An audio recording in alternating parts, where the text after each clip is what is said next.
2047 এই গাড়িটি এখান থেকে সরিয়ে নিন।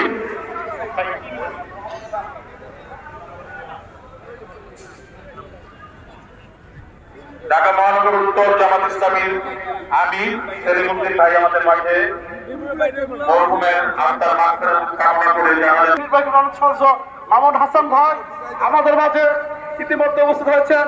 3 নং ওয়ার্ডের সাবেক সফল commissioner Alhaj S A Khalek সাহেবের হাত ধরে যার পথ চলা সাবেক সফল কমিশনার বেলাল আহমেদ বেলাল ভাই আমাদের মাঝে। ইসলামী আন্দোলন বাংলাদেশ মিরপুর থানা নেতৃবৃন্দ আমাদের মাঝে এসে উপস্থিত হয়েছেন।